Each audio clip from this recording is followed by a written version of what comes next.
Hello everyone. Welcome to a bit of a different tavern time today. As today we're going to be doing something D&D related. Basically I'm going to be kind of educating the player group that I play with, as well as anyone who wants to listen, on how I believe to be like better players, if that makes sense. So it's a bit different from normal, but it should be interesting, hopefully. They are all chatting, so I'm just going to unmute them. The music definitely needs turning down a bit. There we go. Let me unmute them. By the way, everyone, you are now on stream. Say hi, everyone. Oh, it's Gareth Evans. Shalom, shalom. Good night. Um. Oh, fuck, I said the wrong thing. So yeah, I have a nice list of things that I'm going to be going through with you all to, like, the things I believe makes better players. No, I'm already the best. What is it? Far from it, but okay. It was a joke, my friend.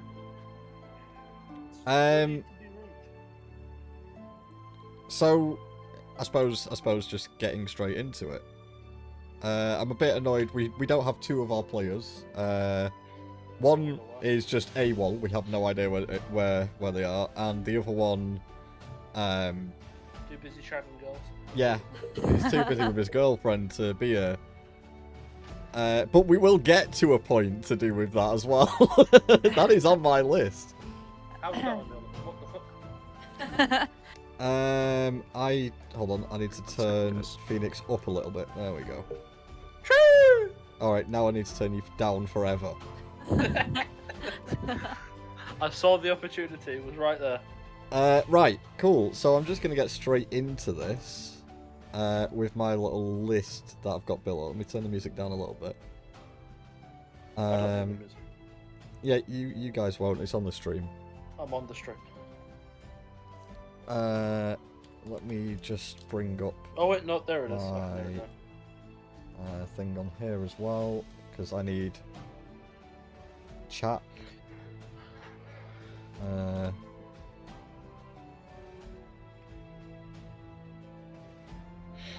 Cool, there we go. So I may also be a little bit behind on chat while doing this, just purely because I've like wrote out, like, as Jess put it, a fucking seminar. So I need to be reading through that while kind of going through everything. But I'll try and keep up with chat as much as I can. So yeah, first thing we're going to start off with is something that I genuinely feel is like the most important thing when it comes to D&D. And that's learning your spells, abilities, and features, and knowing exactly what they do and when the best time to use them is. It's a difficult one, but I'd say it's very important. Like, every class in D&D has its own set of spells, abilities, and features to learn. Some classes do overlap and share bits and pieces, but the point still stands. Learning your class's mechanics and understanding them makes all the world of difference. An example for the people who've already played a few sessions and people who've watched the sessions so far is I know exactly what my Warlock's going to do, exactly when it should do it, because I know what it can do. Eldritch Blast. It's just Eldritch Blast, yeah. Even a veteran DM will have trouble memorizing like every single mechanic, condition, exception, etc. Instead of relying on a DM for everything, try and become the master of your own mechanics. Like, that's like the main point of it. Take the time, learn what you can do, when you can do it, why you'd want to do it. An example is like sleep. This would be a good one for you, Ranger, is that as a sorcerer, eventually you might get the spell Sleep. It's a powerful spell, incredibly powerful. It has an area of effect that can be disastrous in combat if it catches other players in the radius. Oh no. So it's like one of several areas spells that affect like all creatures in the area rather than just enemies or allies. That's something that you need to know before casting it rather than walking into a room and going, I cast sleep. Because then you'll realise, wait, now we're All asleep my as friends well. are asleep. It's why I Um, have to think about using my thunderclap. Yeah, exactly.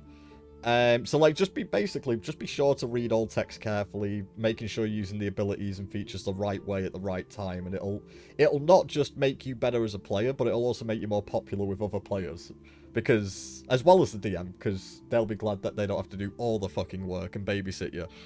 As someone who's been DMing for about 15, 20 years, there is nothing worse than having a team of or a party that don't know what they're doing. Because then you're continually having to explain everything. Whereas if your fucking group knows what they're doing, it flows better for everyone.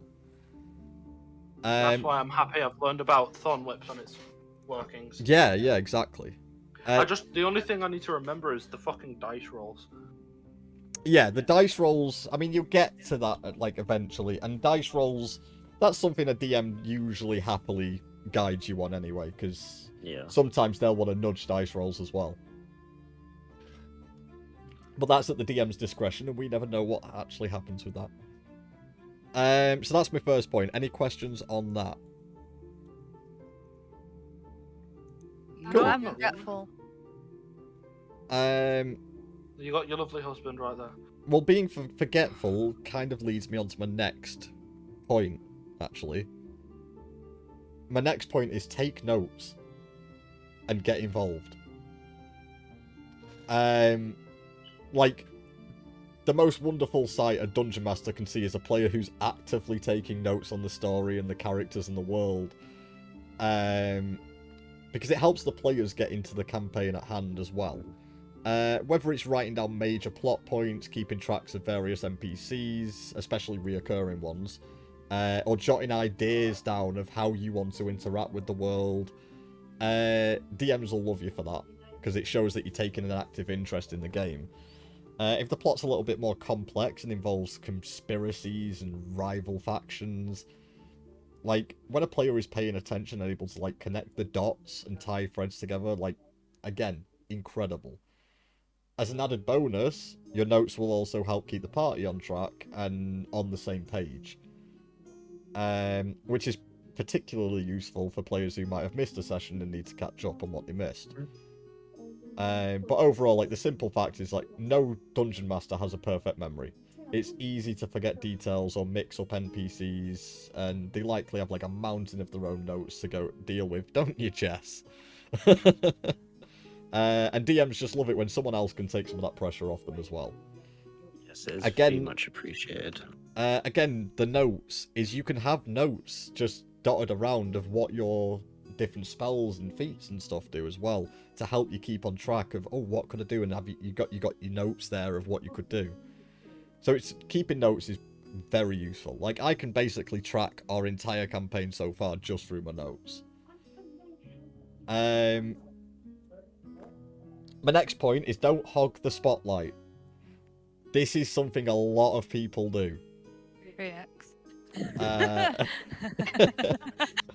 Like, I genuinely think it's one of the most important lessons, like, every D&D player, like, needs to learn, is that Dungeons & Dragons is a collaborative narrative. There isn't a single main character in the story, you're all main characters. Which means every character deserves to have their own moments in the spotlight, and you aren't supposed to be the star of every scene.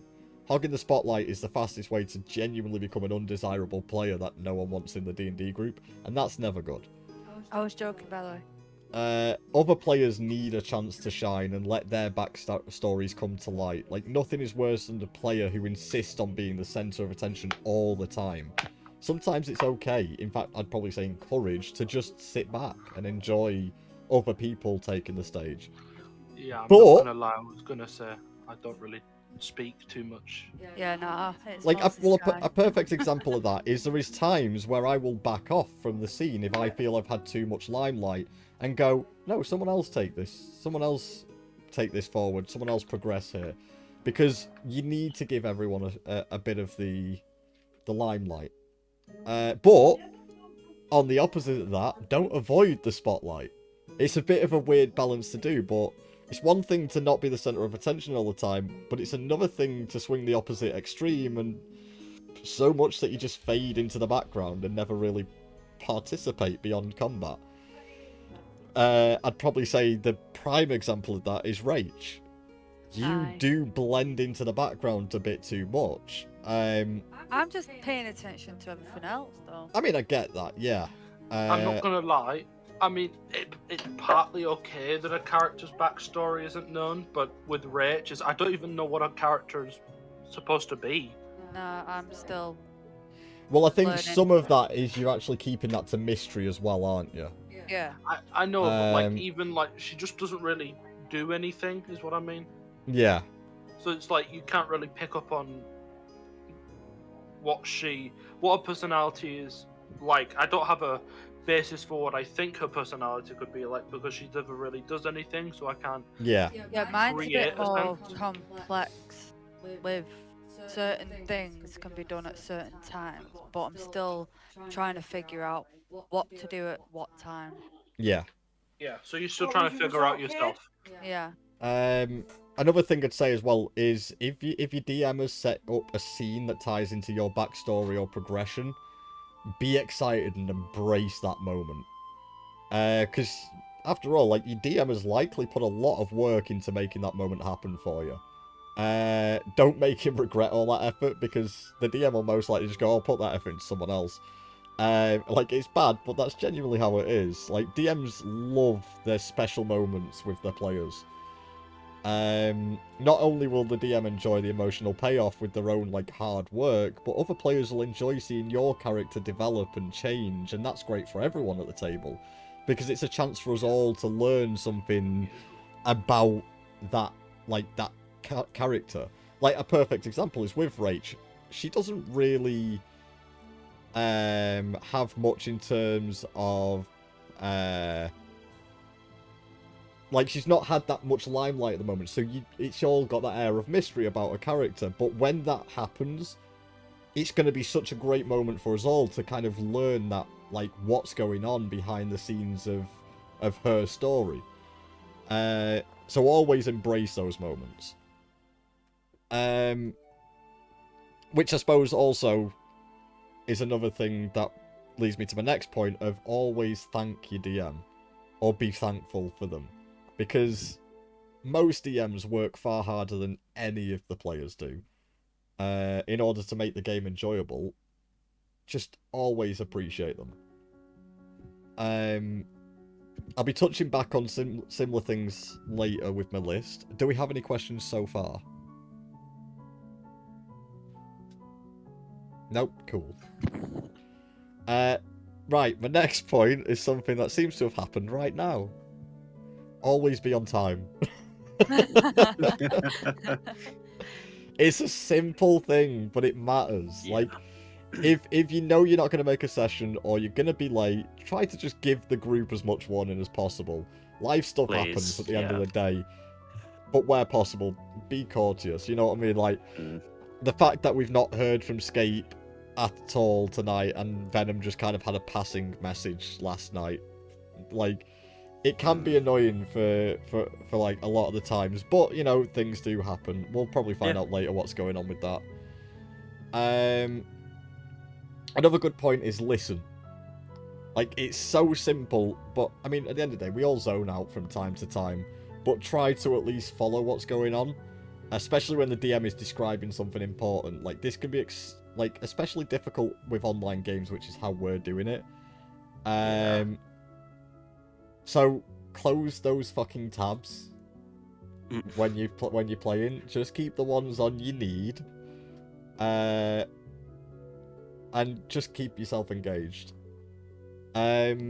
Always include others is my next point. Like, when I think, like, to the best players I've had play in my groups when DMing, this is the one thing that, like, always comes up. The best players are genuinely the ones who are asking what other characters are doing, engaging in dialogue, interacting with something the DM has described. It's a cooperative game. Like, always include others in everything you're doing. When it comes to combat, be ready on your turn. D&D can be complex, and I know this is going to be hard for you, Ranger, as you're like, this is your complete first time. Yeah, like, when it comes to combat, just always try and think ahead of what you're going to do, like the way you're going to act in that next turn. Because, I mean, sometimes obviously it's not always possible to know how your character is going to act, but it's good to try and plan your move before your turn comes around.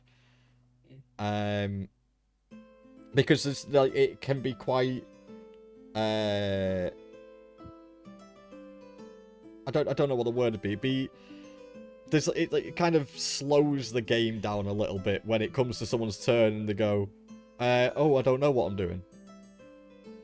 Rather than, like, just being like, right, okay, it's my turn, right, so I'm doing this. This is how I'm reacting to that.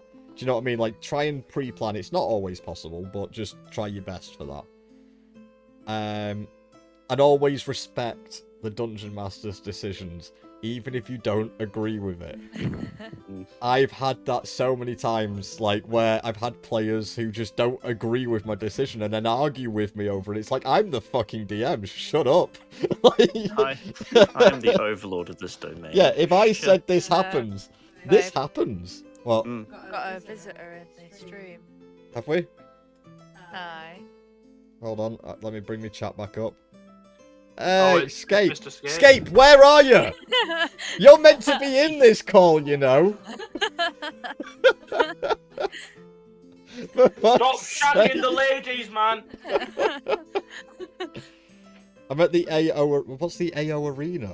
The fuck is an AO? Let me check this. Google, tell me what an AO Arena is. It's Manchester. Why are you at the Manchester Arena?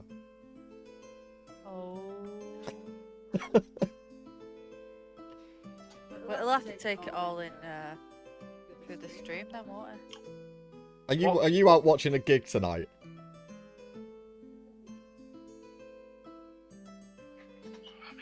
For a work event, they have a box and have to entertain clients. Oh, okay, I'll let you off because it's work. You can catch up. I'll send you notes. I have notes written anyway, it's fine. Imagine having a job. Just a bit. I know, imagine having a job over D&D. Loser. Wow. But yeah, like, genuinely, like, respecting the DM's decision, like, I will get back to this at one point later down the line about something to do with if you don't agree with the DM's decision. There is ways to go about it, but just arguing with the DM in front of your group is just a dick move. Save it for after the session, or for what I'll be touching on later on. In fact, you know what? I'll move that point forward because it just makes sense to talk about it now. If you don't agree with, like, you really don't agree with a decision that's happened, arguing and complaining is one of the quickest mood killers at a table. But there is actually a really easy to avoid, like, needless personal negativity and hostility stemming from the game. That, like, there's a way to avoid all of that by arguing in character. Oh, that's cool. So would you do that? So an example is... Oh, hold on. Hey. Scape, thank you. Wait, is that Scape? Scape, yeah. Holy shit, Scape. Scape has just gifted 5 subs to the channel. Where he is? Ranger, you've missed out. Wait, hold on.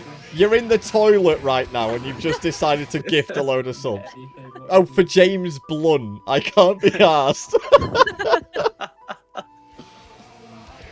That's sub. Right, hold on. We're going to have to wait a sec while it goes through the 5 sub alerts. Hold on. Come on, Ranger. You should have followed already, man. But yeah, thank you very much for those gift subs there. Yes, you do have to be followed, man. You can't just subscribe if you're not followed. I will catch you up, dude. You go back to work. Ranger, thank you very much for the follow as well. Welcome to the crew. And there's the last sub alert. Cool. Right. I was just thinking, you're like the one person that I talk to all the time, but Well, not all the time, but I talk to him most commonly, and I've never subscribed to him. Well, you don't have to now because Scape has just subbed No. for you. It's the same thing that happened with my friend that I've known for 9 years. I've never followed him, and have been on his channel since 2018. That's and terrible. Somebody gifted me a sub, and so it's like, oh well, I didn't waste my money, and I'm subscribed. Yeah, there you go. Right, so getting back to my point is, like, for example, if player 1 yells at player 2 for not supporting him during the battle, it's personal and it breeds negativity. But when Grok the Orc yells at Sniffler the Rogue for doing the same, it's funny and interesting. We're still while still getting the point across. Do you get what I mean? So instead of me going, Phoenix, why the fuck did you not heal during that? Instead, but I never did it like that, did I? In that situation, I did it in character, going, Dentra, you are our healer. You need to be healing us. Like, bringing it into character makes that whole argument a little bit more entertaining because it's now part of the story. I know. I couldn't stop smiling. I was like, oh, for fuck's sake. Yeah. Whereas if I just turn around to you and go, Phoenix, what the fuck are you doing? Why are you not healing us? Like, all of a sudden, it's negative on the table. It just doesn't feel good. It breaks the immersion, my guy. Yeah. And again, if you don't agree with something the DM does, so, for example, just player stare at 3... the sky and say, what the fuck happened? Yeah. Somebody explain. So when player 3 tells the dungeon master that the guard in New Paladinia are stupid and unfair and it brings everyone out the game, it's. But when Villafar, the charlatan, does the same, it helps build both the character and the world around him. If he's suddenly going, the guards in this town are terrible, how dare they? Like, all of a sudden, you've just brought it into the world. It's now more entertaining, and the DM can do something with this as well. Instead of just complaining to the players to the faces, having an NPC do it, instead builds the world. How dare that barbarian Grogar? Yeah, like, it's just such a great way to do it. Hi, Fat Gravy. Fat Gravy? Fat Gravy said, suck me.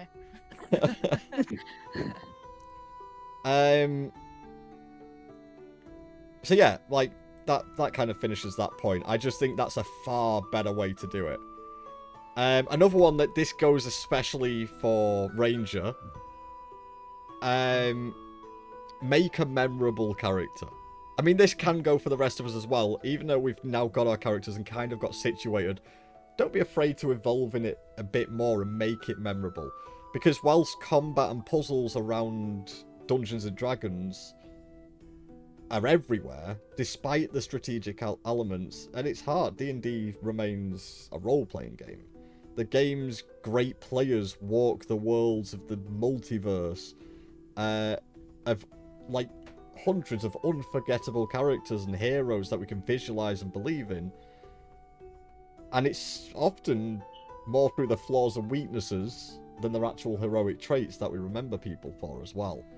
Like, take the time to think about who your character is, how they behave, fashioning a credible backstory that explains their nature and explains the values. Phoenix, I was very impressed with your character for this.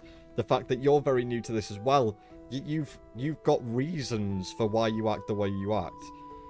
That is brilliant. Do you know what I mean? Like, that's something that's, like, you want to see. Half the time I can't remember my own reasons, I just know that they are a reason. Well, then I'd go back and work out why they're a reason. It's stuff like that that will... Back. It's stuff like that that then gives you, like, not just gives you more to go off, but as long as your DM knows that, it also gives them more to work into the story. Which then helps truly flesh out both your character and the world around you. But always make sure when you are fleshing out that it fits into the party. Can I just say this again, Jess? I can't wait for Sunday. So, like, when starting a campaign, it's good to get in contact with the other players and check what classes they intend to play, and, you know, if they've already got a wizard and a bard, you really need a sorcerer as well. or, you know, it's stuff like that. Like, always make sure it fits really, really well. Like, I've already said to Jess, I'm glad we're getting a sorcerer into the party. Because, we, you know, other than me with my kind of magic abilities, which are more... And then me. Again, your kind of magic abilities. Yeah. And now we have somebody who is just magic. Yeah. Kinda useful. I mean, I suppose Rachel's character is technically a wizard / sorcerer as well. It's just done in a different way. It feels like it's more mechanics. But, well, she technically casts all the same spells wizards and sorcerers do, but she does it through technology. It's weird. See, that's the thing with my character. Like, I've gone for a difficult one that I don't know about. You're, you're struggling to pull it off, but you're trying. Yeah. Yeah, but this is... I'm I mean, that kinda goes back to the... regretting going for it because I'm struggling to But, kind of... but that goes back to my point of before, is actually read and learn about what your character can do and what the character is about. Because it will help you in the long run, because you've never really actually sat down and researched what an artificer is properly. Whereas if you did that, all of a sudden you'd know exactly what you are about. Research is great. I mean, I'll send you all some resources to look at as well. All I know is that Ranger has been reading and watching so many player guides of D&D. It's also why I'm kind of glad that Scape is going to be playing a barbarian. Because that was also something else we were severely lacking on, was any frontline melee. Like, as a warlock, I'm kind of like the balance between magic and melee. But I'm not, like, it's one of those, like, jack of all trades, master of none. So, the fact that we now have someone who is a sorcerer who is a master of magic, and a barbarian who is a master of melee, makes my life a lot easier, because I no longer have to keep that balance up. So, the two new characters to this are definitely brilliant.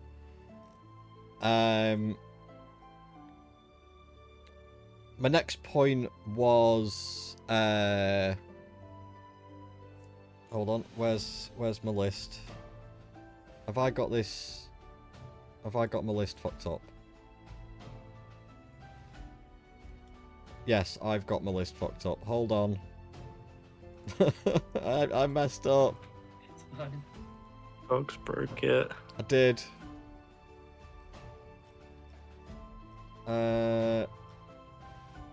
What a potato. Right, yeah, so here's another thing. And this is one of the most painful things to learn that eventually all players do learn. Invest in your character. But always be aware that they might die. Yeah. It's a hard thing to learn. But even so, develop your character. Think about what makes them tick. How they're different from other characters. What long-term hopes and dreams. What's their internal conflict. What's the backstory. You know, stuff like that is great. Like, another really good tip I've always had is 10 secrets and clues. Basically, think about 10 secrets or clues about your character that you can drop every now and then to keep that air of mystery. Because not only will it make your time more fun, it'll make the other players' times more fun. And if your character does die, it will leave a lasting effect on the rest of the characters. Because it's not just, oh, that rogue that we had in the party. It's now, like, that almost, like, family member that you've lost because you loved that character. And that person's character is now gone. Isn't that lovely that you just have that one personality trait that makes you not give a fuck? It's crazy. Oh, yeah, my personality trait, that, well, death is a release. They're the lucky ones. Yeah. Yeah, that isn't exactly very helpful with the whole death part. But this is where another thing comes in with investing in your character. If it does actually feel right that opinion could change it. Don't always just stick to your guns. Like, if I have a situation that would genuinely make me rethink that trait, then I would slowly start to change that trait because it would make sense for the progression. A perfect example is someone could start off being the most horrible dick there ever is, but because of something that happens in the story makes them start actually trying to be a nicer person. Evolutions in your characters like that are brilliant. Another thing that is also great to do with character building is collaborating. Building a character that fits the party's theme is great. Asking questions to bring in other role players, especially if they're shy, is brilliant. But when creating your character or thinking up something new for your backstory, involving other characters into that does really change the direction of things. So the fact that before the campaign ever began for us as a group, mine and Rachel's characters were already intertwined in terms of story. Could, for example, progress the story in a great way. So if, for example, Rachel's character did die, that would be an excellent opportunity for my character to rethink that trait of death is a release and I don't care. Because all of a sudden I've now got a reason to care because I've genuinely got an emotional connection to that character. So collaborating for stories is a really good thing to do. And even going forward into the future, like finding stories that kind of intertwine you and another character. Like I love the like competitiveness that Dentra and Zelrock have. But I think that could evolve really well further into the story to the point where they could become the best of friends because of the rivalry. And it almost becomes like Gimli and Legolas. Where they, you know, naturally they do not like each other because it's an elf and a dwarf, but eventually, you know, the whole line of what about fighting side by side with a friend? And it's like that story can grow because of things like that.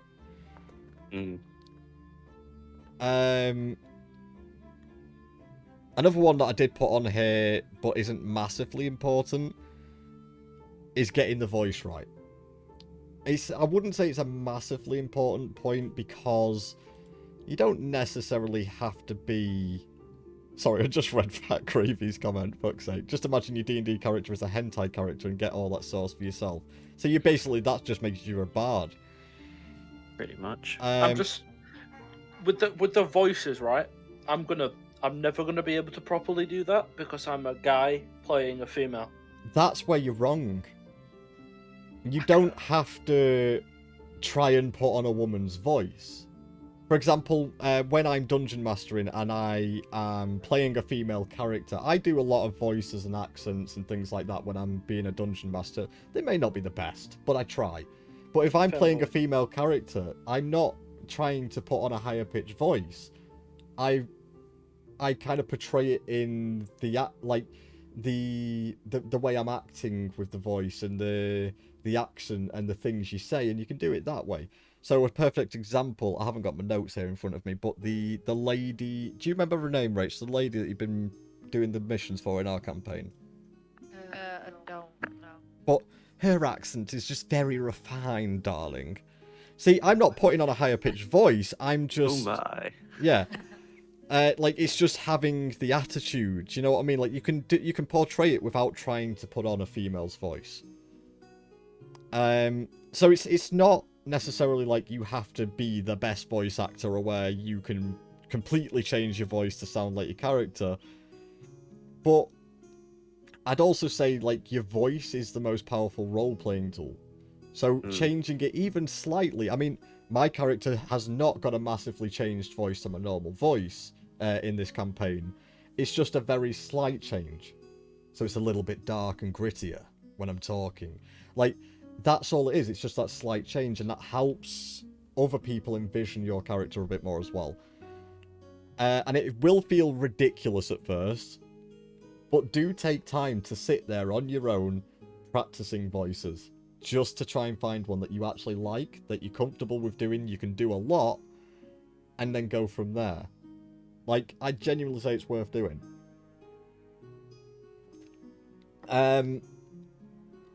My next point was also be proactive and reactive. I know it's a bit paradoxical, but not necessarily contradictory. Basically, make things happen, contribute, do the thing, but at the same time, when unexpected stuff happens, roll with it. One of the most sacred principles of good improv, and like anyone who's like actually done improv lessons and stuff like that will like tell you this, is yes and. Yeah. In a game that revolves around random dice rolls and constant collaboration, being reactive is not just preferable, I'd probably say it's essential. Embrace the weirdness and have fun with it. Instead of just going, oh, don't like this situation, just go, well, this situation is fucking happening. What can I do about it? And that's a really good way to have more fun with yourself as well.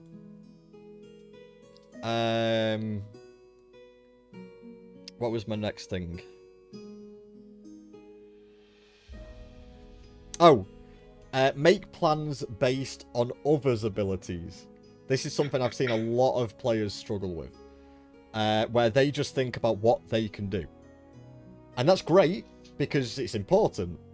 But thinking about what you can do that will tie with something someone else can do can also make a huge difference. And also, sorry Jess, ruin the DM's decisions. Because they can sit there going, oh, I've got this plan here, and this is going to happen. And then two other people go, well, actually, if I do this, then you do that, which will create this chain reaction. We fuck up the entire thing. And it's brilliant to do. Because not only does it create amazing moments, but also keeps the DM on the toes as well. Yes. So a perfect example of that, you track a Hydra back to its lair, discover a back entrance and roll a successful nature check, and to recall that it's doing some fire damage each round. To recall that doing some fire damage each round will help win the battle. Well, now it's time to plan that great assault. Yes, you could just go in there and smite the shit out of it because you're playing an overpowered paladin or something like that.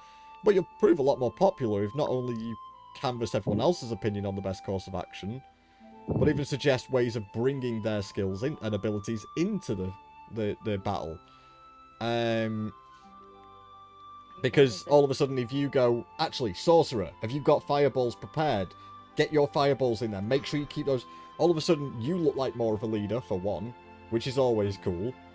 But it makes everyone else feel more involved because they're like, oh shit, yeah, I can do that. So yeah, it's definitely, like, I would say, like, don't always tell people how to use the powers, because some players genuinely hate being told how to use the powers all the time.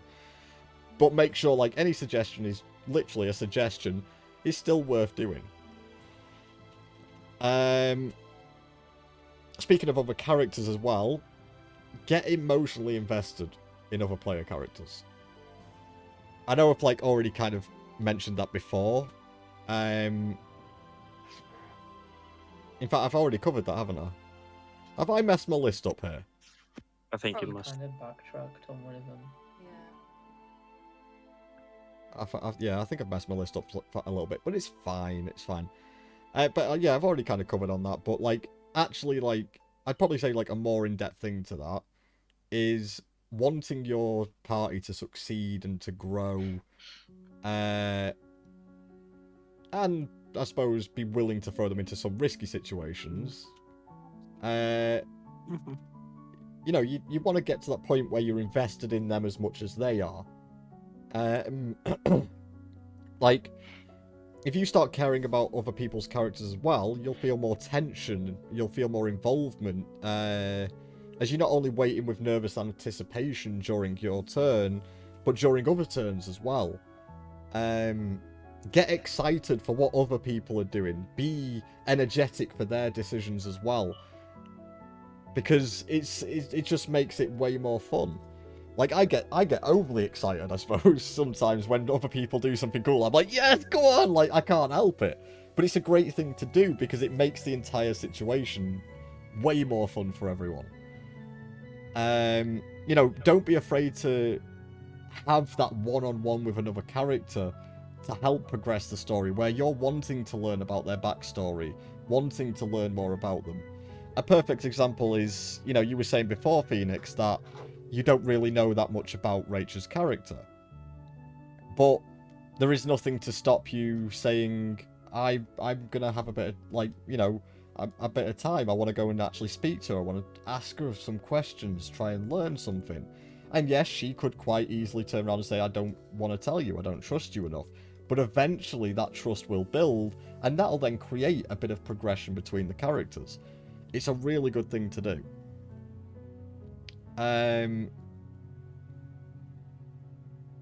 What was my next point? Be prepared and equipped. Like, definitely be prepared and equipped. Like, and that's not just a case of, you know, it's very important to know your character and not waste, like, the first half hour researching, you know, stuff about your character.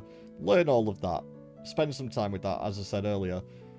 But also, you know, try and prepare yourself for what's going on in the table at the time as well.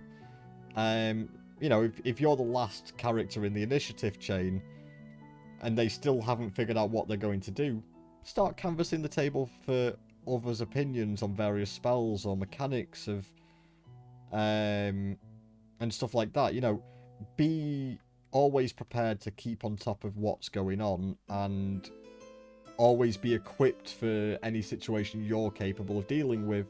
And if not, be prepared in the knowledge that someone else hopefully will be equipped for it as well.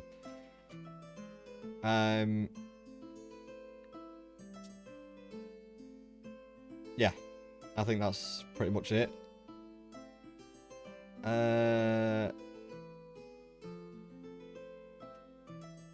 Cut the DM some slack is my next point.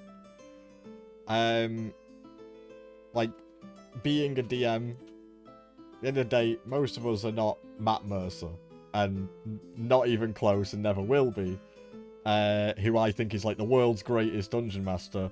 We make mistakes, we get frustrated, make bad calls, but we are also the guys and girls that make the game happen in the first place.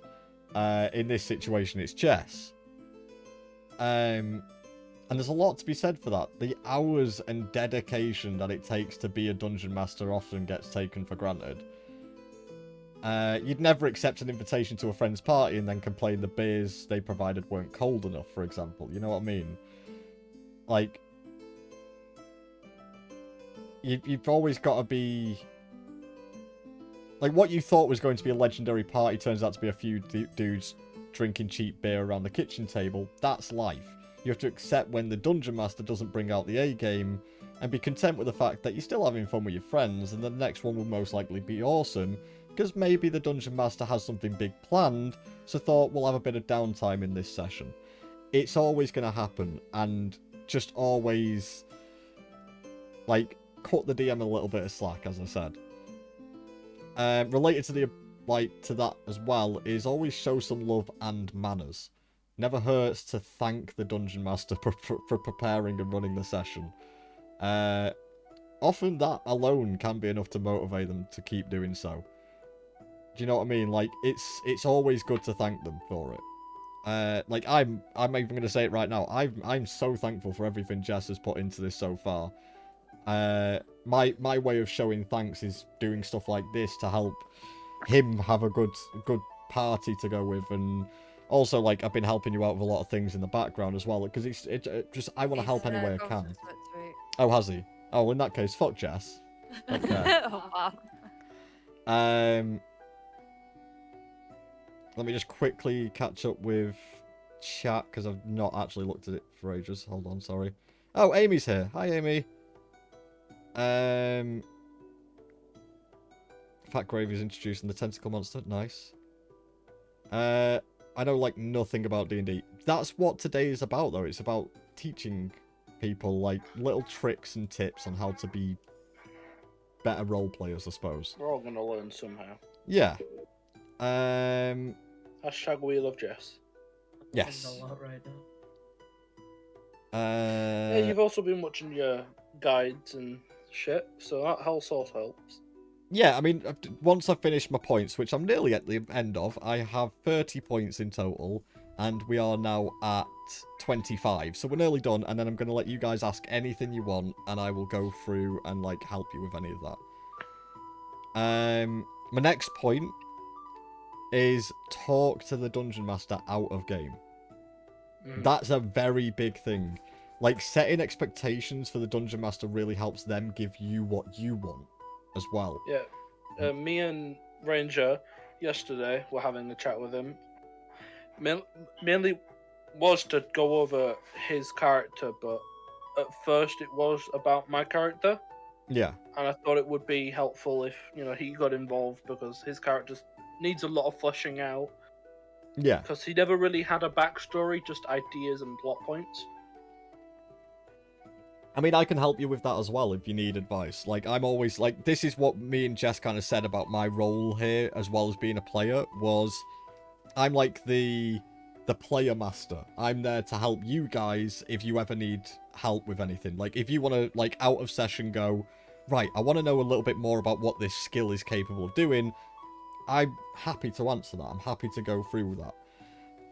So that's why I've kind of got this position in the group, is because, obviously, my experience, I'm happy to share with you guys to make you all incredible players. So basically, like, talking to the DM, or me even, like, can help a lot, but mainly speaking to the DM, like, if you want your character to die an awesome death, fucking speak to the DM about it and see if you can come up with something like that. Want to visit a particular part of the world? Make sure you speak to the DM about that, because just coming out with that going, we've got a boat, let's sail there, you're going to turn up there, and the DM's like, shit, I have nothing prepared for this place.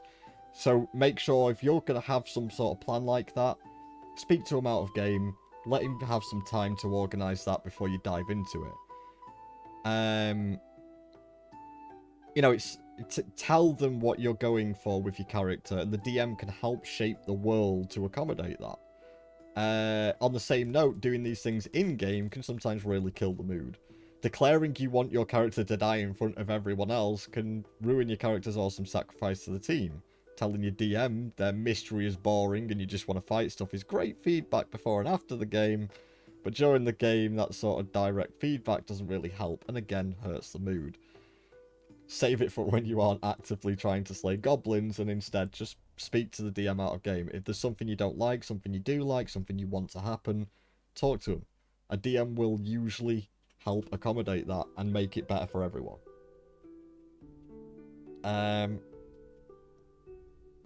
Another thing to do with that, let me just, you know what, I'm gonna catch up with chat between each point. Hold on. I'm just chilling with you guys and playing Animal Crossing. Nice. I saw some really cute sprite D&D dice though. Link them. I'd be down to play at some point, and that's why I came to Nosy in this stream. I am currently planning a one-shot session, Amy, for you, Rach, and your fella. It'd just be one session, quickly over and done with, just so you guys can experience it. Right, the next point. Understand failure.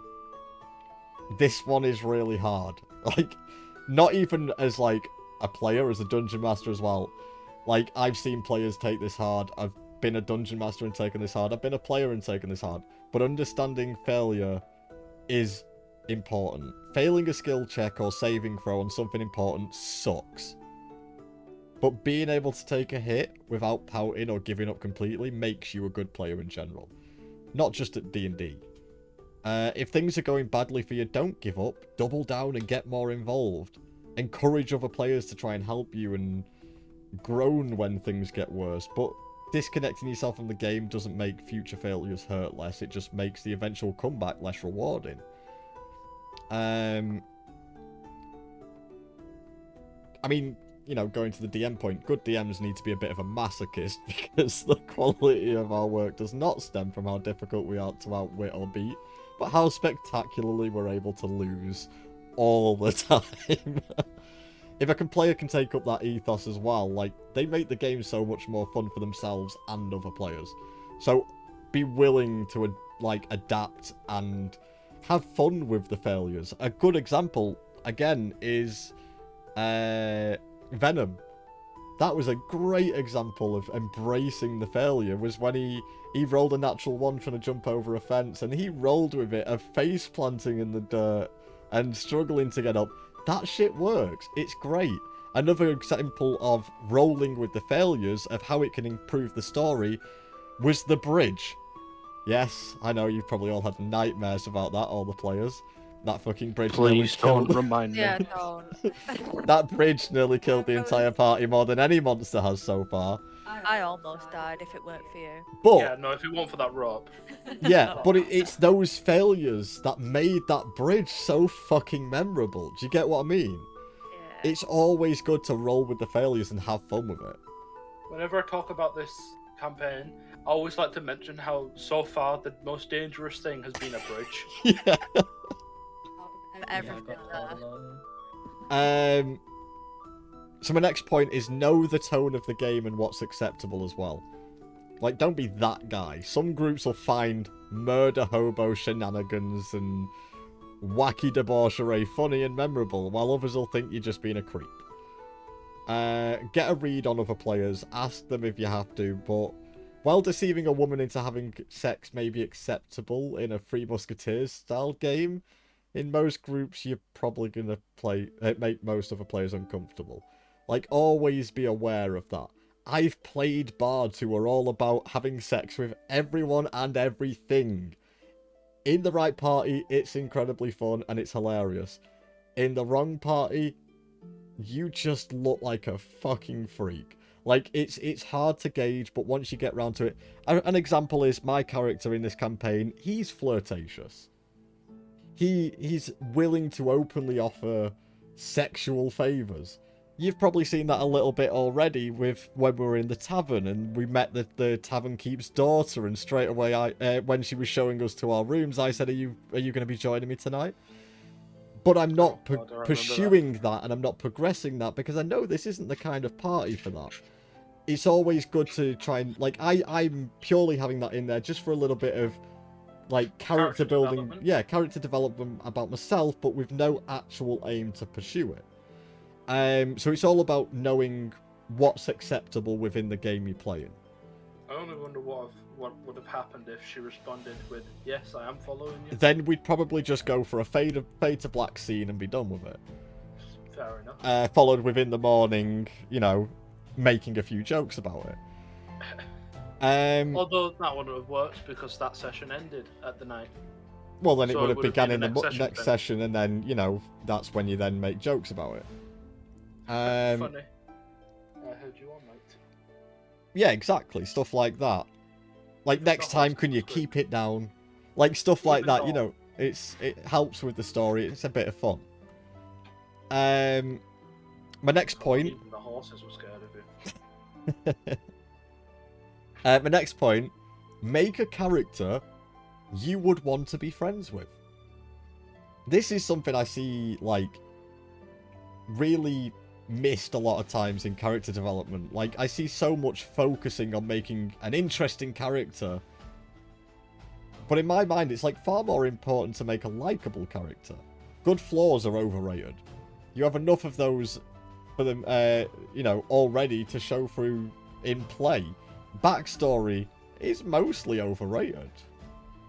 I'd honestly say sometimes 20 words is all you really need to make an interesting stuff to be involved in game. Alright, Mr.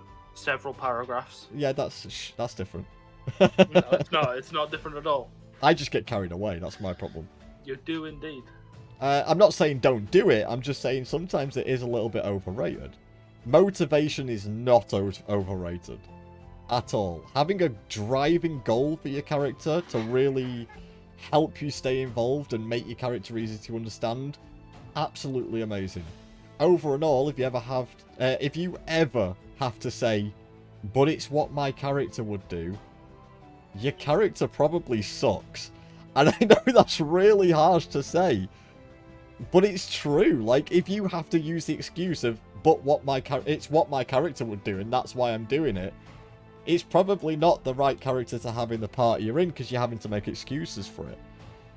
find reasons to drive it. Find reasons of why you're doing what you're doing, and all of a sudden you won't have to say, but it's what my character would do, because everyone else is going, no, that actually makes sense, and we'll support that. If you wanna play the bad guys in the game, bring in the support of your friends first, and become the bad guys.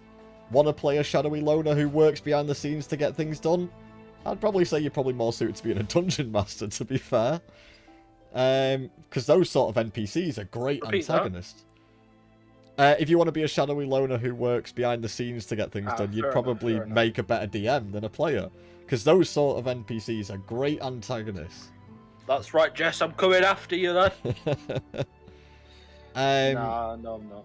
I don't mean you have to make your character to be someone you'd want to be friends with in real life, but I mean they should be someone you could see being friends with in game.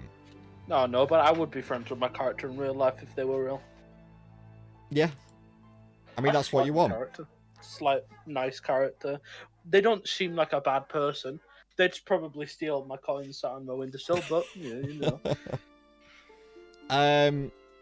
Finally, my last point now. And I've already kind of mentioned this before, but I think it's an important point. Is learning to redirect the spotlight is an invaluable trait. Like, it's incredibly great to have. Like, if you can bring another character every time the story focuses on you, you become a catalyst for that chain reaction of fun. Your character becomes someone other players want to connect their characters to and be friends with, and you can help like more uncomfortable players get involved. When you learn to be like the mirror that constantly brings other characters into the spotlight when the spotlight is thrust upon you, not only do you help continue that chain reaction of fun, but you eventually end up with more time in the spotlight, not less. That's genuinely the way that works, and I'd say it's really important to do. That's basically my list that I've wrote out. How long did that take? An hour. An hour-long list. I'm happy with that. And they're genuinely, I'd say, like, the key points to being a great player. And a lot of those, you won't learn. Most of these you'll probably forget. But I'm happy even if some of you in the chat and some of the people in the chat on Twitch at least take some of that in and actually have learned a little something, and I'm happy. Like, that's my main point. I'm not expecting you to listen to every word I've just said because, let's be honest, I fucking talk too much. But if you learned something today, that's the important thing. If anyone has any questions, that goes for both the people in Discord and the people in chat. Feel free to ask them now, because I'm happy to answer them. Whether it's something I've already mentioned or anything like that, you know, I don't mind going into depth with it. It's not a question, but I'm just saying, of all the druids in the world, I feel like I utilize wild shape the least. I mean, you've only just really got wild shape, haven't you? So you wouldn't have really got into the point where you're using it a lot. And I've seen some druids that take wild shape and use it once in a blue moon just for when it's useful. I'm not gonna lie, I don't see myself ever using it. I mean, you might eventually, like, say there's a hole that's too small for any of us to get into, you could wild shape yourself into a rat and go through it. Do you know what I mean? I know, but, like, I mean in a fight. It just doesn't seem like something they would do. I mean, that you don't have to use it in a fight. You could use it as a utility skill as opposed to a combat skill. And there's nothing wrong with that. This is what I was saying earlier about is, like, learning what you can do with your skills is incredible, because then you know that it doesn't have to just be used in combat. It can be used in other situations. Like, you know, there's a dark room and none of you currently have dark sight, but you've got a sorcerer, but he doesn't have light equipped. Okay, well, can I not throw a fireball into something flammable? And you've just created light. That's a combat ability that's now become a utility ability. Never be afraid to think outside the box. Wait, is there someone who doesn't have dark vision? Well, I guess you guys. No, I have demon sight. All right then. Devil sight, sorry. Wouldn't it just be either Rach or Zelrock. Yeah, I Oh, don't know. yeah, Rach doesn't have dark vision because she's just a human, and Zelrock, no, he doesn't have dark vision either. Yeah, so only us three because he's a tiefling, I'm a druid, and you're a warlock. Yeah, I mean, technically, my devil sight's not dark sight. It's different. I technically can see better in dark than anyone else can, because of the way But it we works. can see in dark. But yeah, we can see in dark. Let me It bring doesn't up matter the about how thing. well, just that we can. Yeah, so devil sight, I can see normally in darkness, both magical and non-magical, to a distance of 120 feet.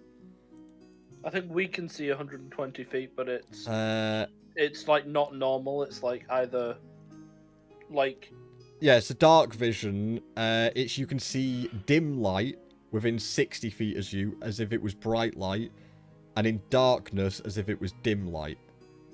So I can see Right. twice as far no matter what light it is, whereas it's with you it's dim light is bright light, darkness is dim light, and it's up to 60 feet. You also can't discern colour in darkness either, it's only like shades of grey. well, it's still helpful, But yeah, it's still incredibly useful. especially if you're ever in a position where like you can't use your demon sight. Yeah, like, but like, I know, like the other side of that is there is ways that the people without dark side can find some way of utilizing some way of seeing in the dark. Like passive perception or something. No, so a perfect example is Rachel's an artificer.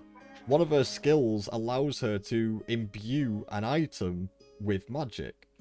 So she could pick up a small bit of scrap off the floor and turn it into a lantern.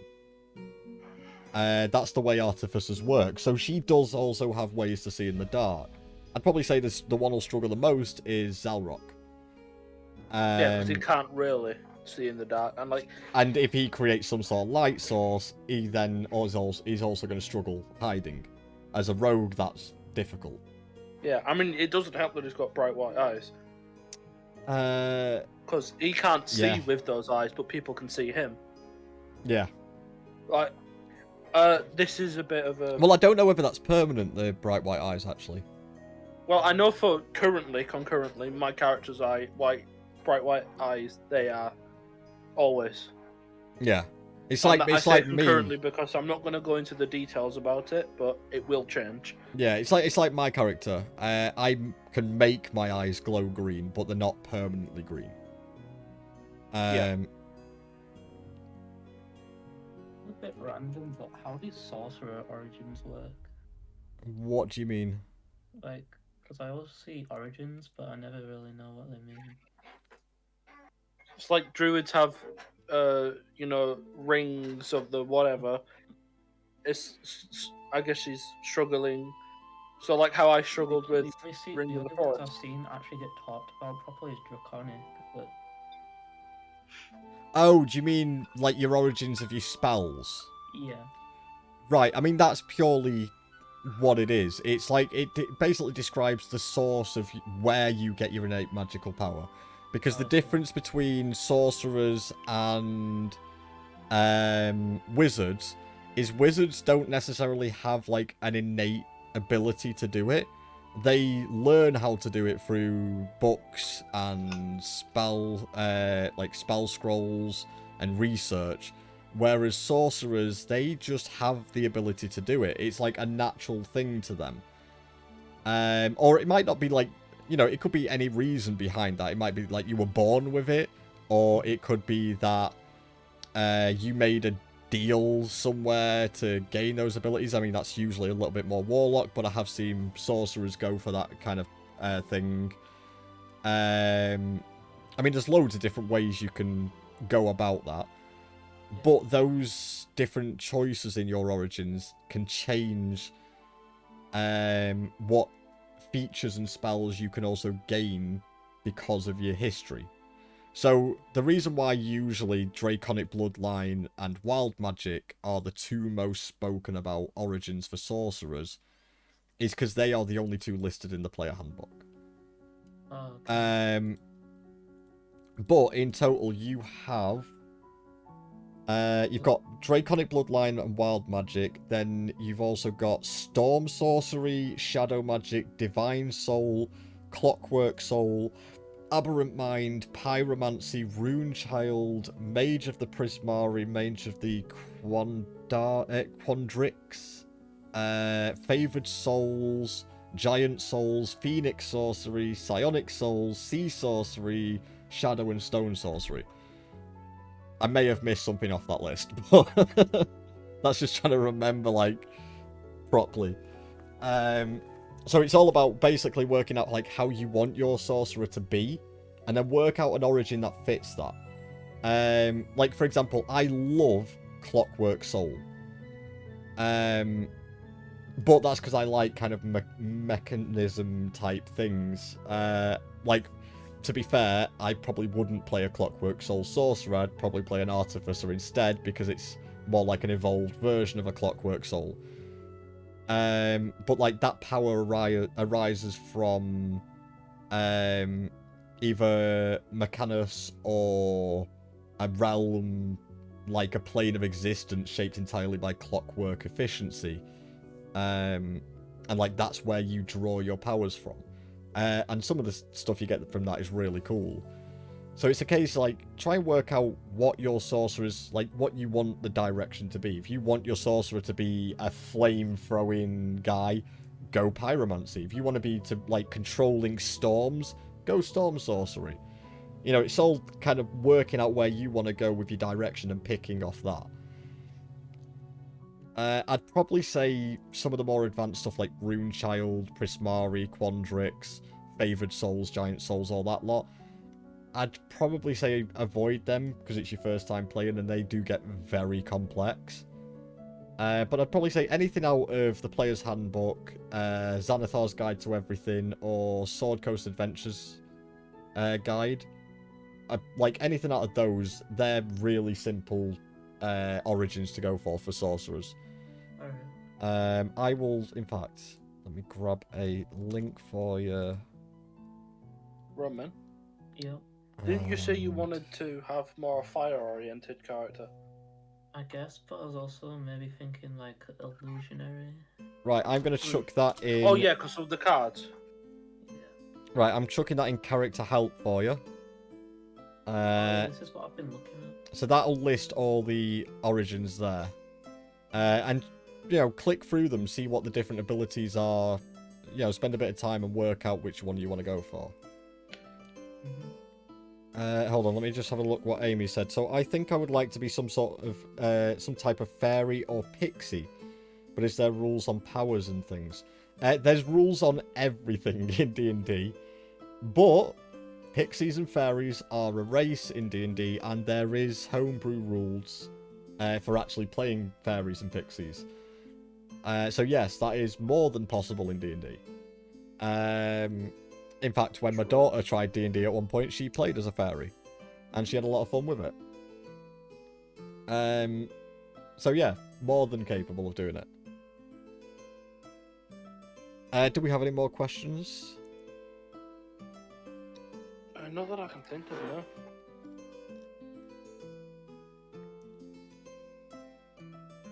no. Rach.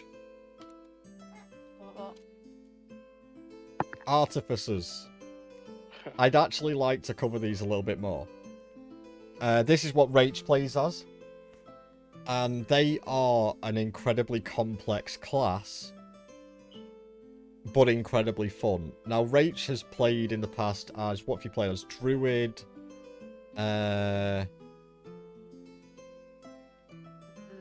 Sorcerer? Were you a Sorcerer in your first campaign? Yeah, I think so. Yeah, so Sorcerer and Druid. I feel like you've done something else as well. I don't know, I could be wrong. That was Tree Hugger. Yeah, that No, was Druid. Yeah. Like no, me. Like me. What else was it? I know currently in our campaign Oh, with She's gotta be the Simon most and complex Emily, role. you were a Sylvan Druid. Well, you are a Sylvan Druid in that, aren't you? Yeah. So you're not even human, you're literally a fey creature. Yeah.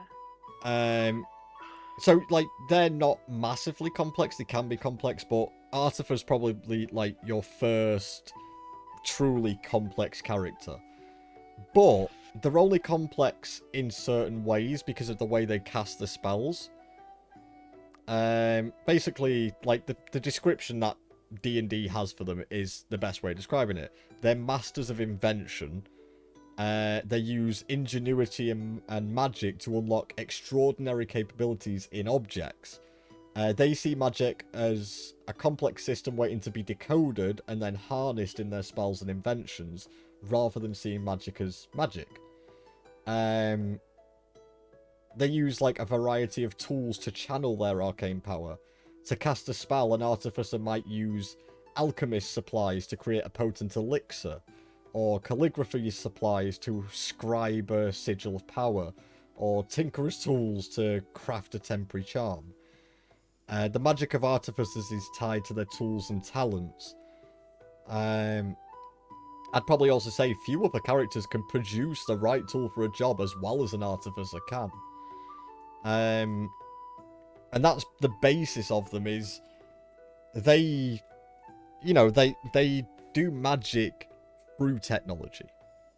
But outside of that flavor, they are still just sorcerers and wizards.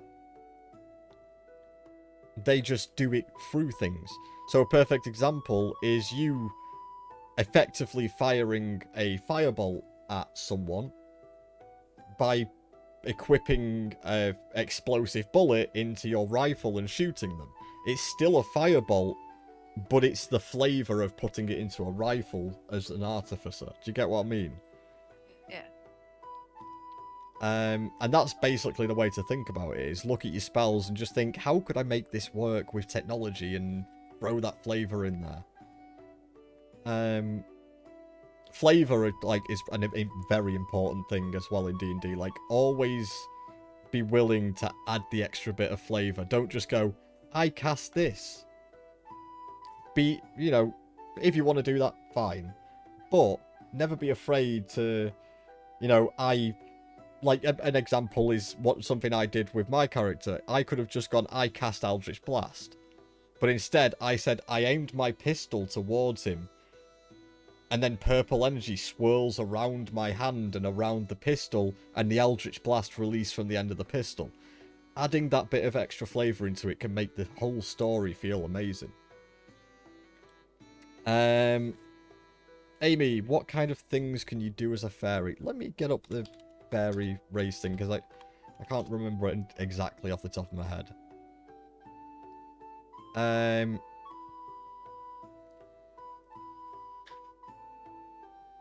Right, so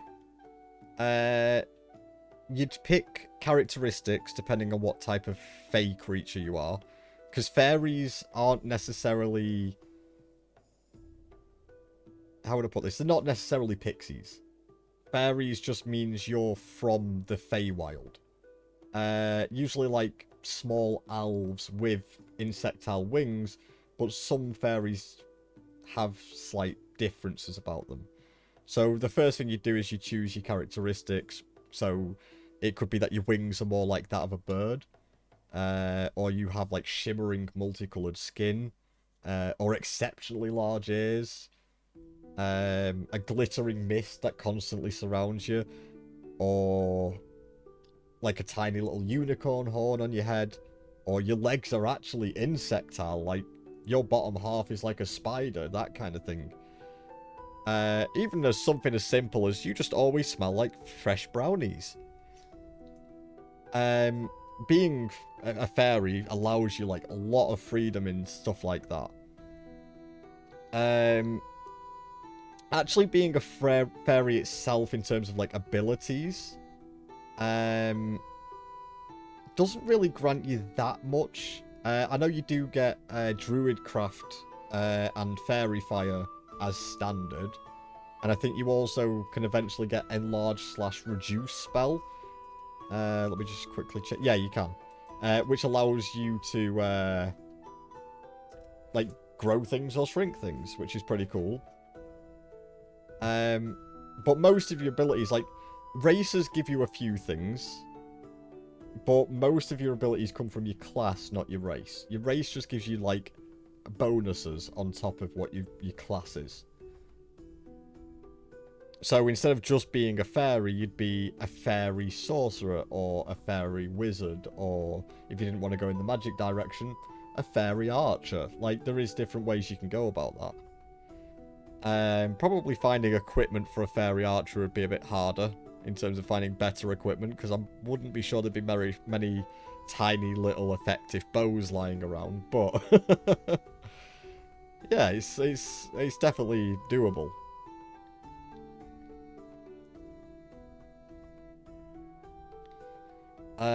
So it's more like your abilities come from class, not race.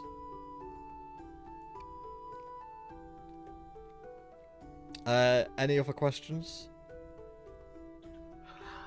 I sort of want to know a little bit more about how druids work In what way? in general. Just overall, more about how druids work as a class. I mean, you're effectively a magic user who draws your power from the wild. Obviously, depending on what druid circle you've gone with, that changes what abilities you get, because it all depends what, you know, what part of nature you draw your power from. But effectively, like, it's nature-based magic. And also, obviously, wild shape, allowing you to actually transform into, like, animals and things. Did you take... I can't remember if you did or didn't. Did you take Wild Companion? I don't know. Because that's another thing druids get, is they can take Wild Companion, which gives you the ability to summon a spirit that assumes an animal form. I don't. I can't. Let me check my sheet. It might be worth speaking to Jess if you didn't take that, because I think that'd be really nice flavour for your character as well. Is actually having an animal companion. Yeah, I'm checking now. Although I'm not sure if he will go for that, because too many animal companions gets awkward, and Rach is already going to have a robot dog. Like, I Or can't robot cat, or whatever it was. I'm pretty bloody. I can't be arsed with Jasper, and so I don't think it would be very good for me. Oh, fucking hell, I forgot completely about Jasper, yeah. So we already have You another left animal him. companion. Yeah, but he's But you yeah, left we him left him behind. because he's drinking beer. Yeah, we left the dog at the tavern getting pissed, because we're great owners like that. Well, I mean, technically, it was the pet of his dad, so. Yeah, I mean, we could just, you know, if we wanted to in terms of story, we could just donate that dog to him and say, keep it here, like, he's yours. Keep him safe, and if I dare see that he's been hurt by you, this entire time Yeah. is going to fucking ground. In terms of having pets, Amy, a good example of that is Rachel's character in our other campaign, where she plays a Sylvan Druid. So Sylvans, let me get a picture up of a Actually Sylvan speak for you. Sylvan. You do speak Sylvan, yeah. Yeah, I do. Which is a fun fact. Not Not very useful, but yeah. In fact, hold on, do I not have a picture of your character? I do, don't I? Yeah.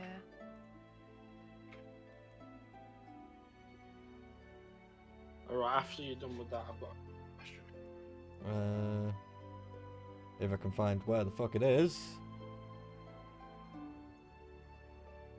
I There. think I know which original one, but You know, let me just swap this over so you can actually see it. Nope, wrong one. Nope, Fuck wrong is one. tinderbox? That one? No. Hold on. Change that off and then move that to there.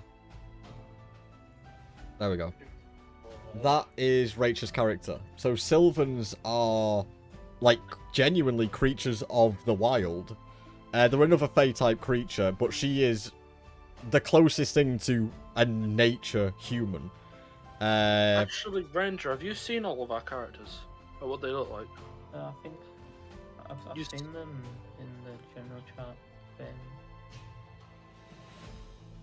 thing. But yeah, so one of the things she has is a pet rat. The story is that this rat once, what was it, like hid underneath you to cover itself from rain without realizing. Because one of the things Sylvans can do is they can like mold themselves with trees, and they do that to rest. They kind of like sink themselves into trees, and the bark almost wraps around them, because they're able to move through nature as well. They can like move into a tree and appear out of another tree. Like, it's really cool. And this rat was basically sought shelter underneath the tree that she was in from the rain one night, and you slowly became friends, didn't you? Because you decided to like adopt it as like a pet. Because Rach can also Rach's Sylvan character can speak to animals. So she started speaking to this. Yeah, her Sylvan Druid, yeah. Yeah. So she started speaking to this rat, and they become friends through that. So pets are a thing that happen quite a lot. What circle did she choose? Oh, wrong one. Where's the... Oh, there we go. What circle did she choose? Yeah. I can't remember. Rach, can you remember what circle you chose? No, it's been too long. I know that I chose. Oh, it was the land, wasn't it? You chose the circle of the land. Oh yeah. Was it like forest? Yeah. Yeah. So same as me. Yeah. Because I know that if I was to ever do another campaign, I'd probably do Druid again, but I want to do Circle of the Moon. Yeah, Or Circle of the whatever Moon's it quite is. cool, yeah. Because I'm very interested with lunar shit. I love space and all that stuff, so I think doing something of the moon would be... I don't Brilliant. believe you've actually had any of your bonuses yet from... Oh no, you have, haven't you? You've got your natural recovery. I don't know, actually. Let me check. Yeah, natural recovery, circle Yeah. of the land, forest, wild shape. That's actually it, just natural recovery I got. Yeah. And wild shape, but... See, the thing is with Moon, that's more about combat wild shapes. Yeah. It's Well- not necessarily to do with anything else but that. I mean, just reading through it here, so the abilities you get as Circle of the Moon is Combat Wild Shape, which allows you to use Wild Shape on your turn as a bonus action in combat, rather than an action. Yeah. Circle Forms, which allows you to transform into more dangerous animal forms.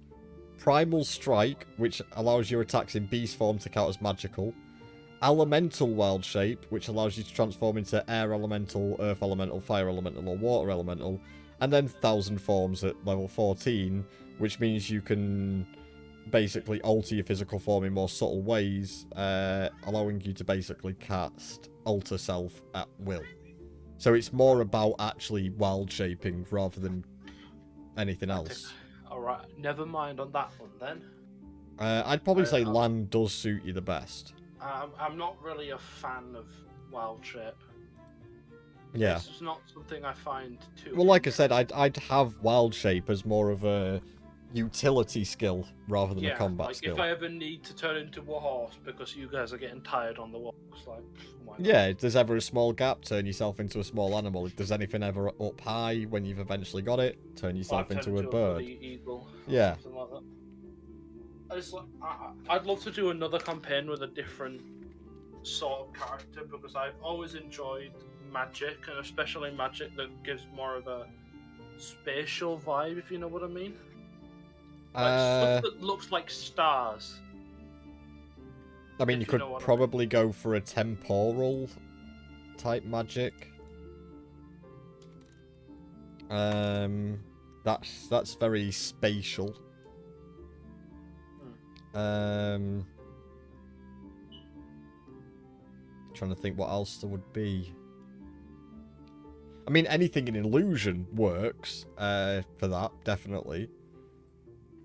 But again, like, you could always, like, playing a wizard or a sorcerer, add that bit of flavour there.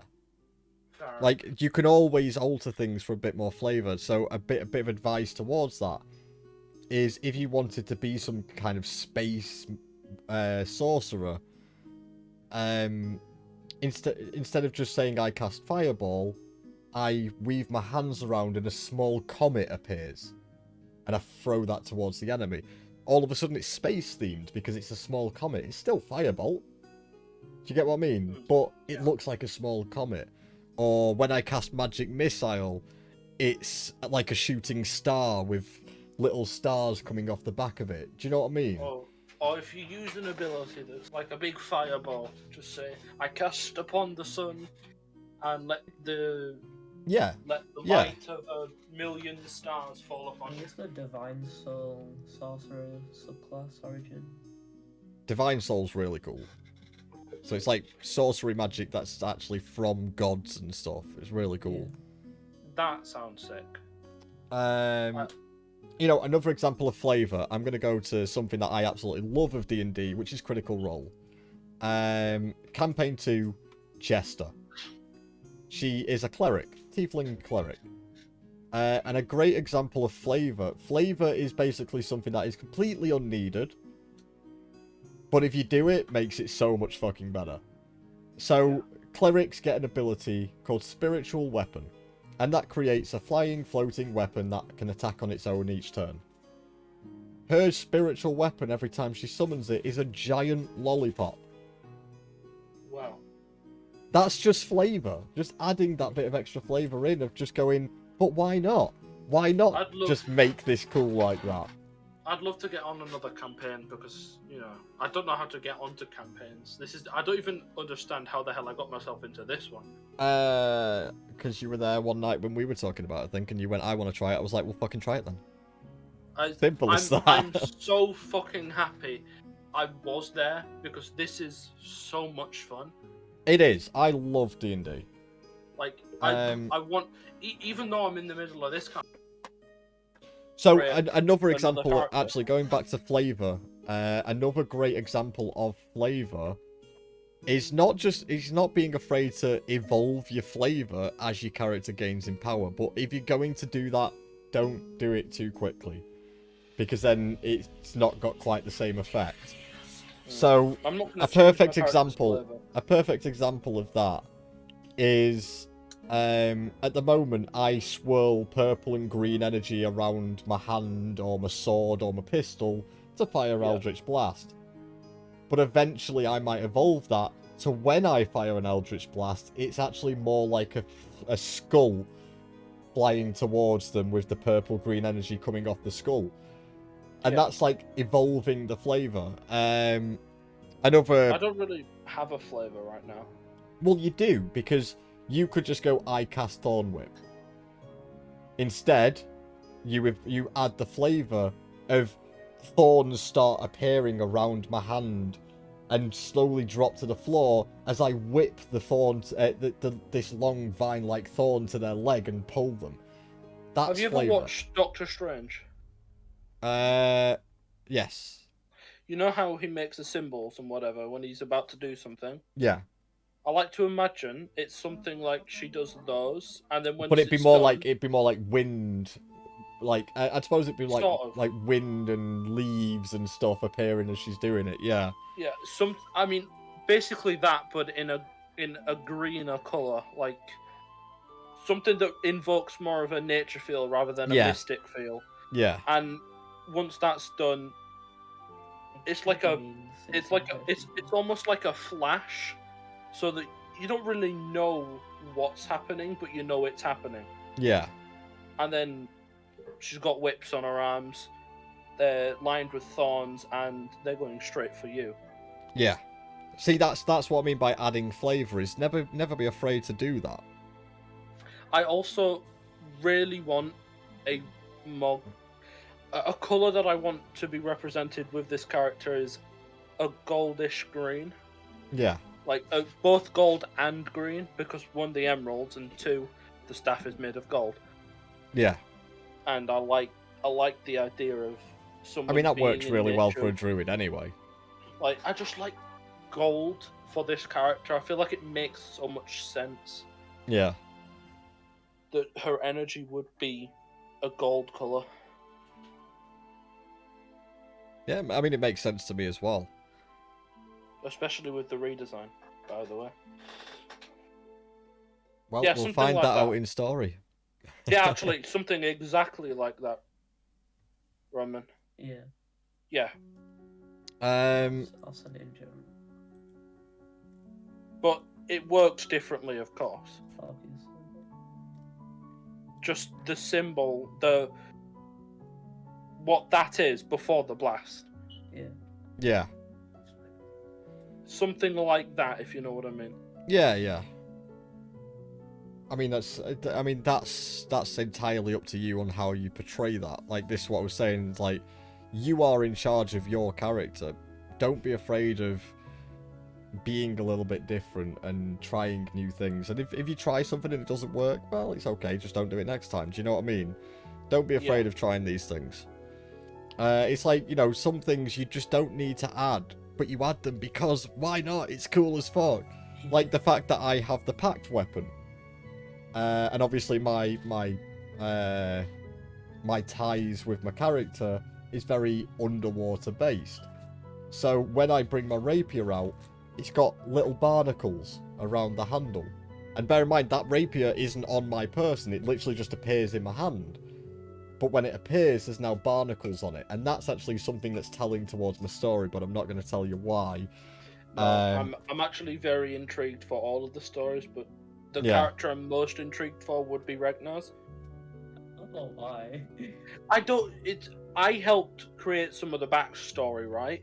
Yeah. But there's still so much that I don't know. I just know the basis. I've helped you with the basis, but yeah, it's such a cool foundation. I'm just gonna disappoint.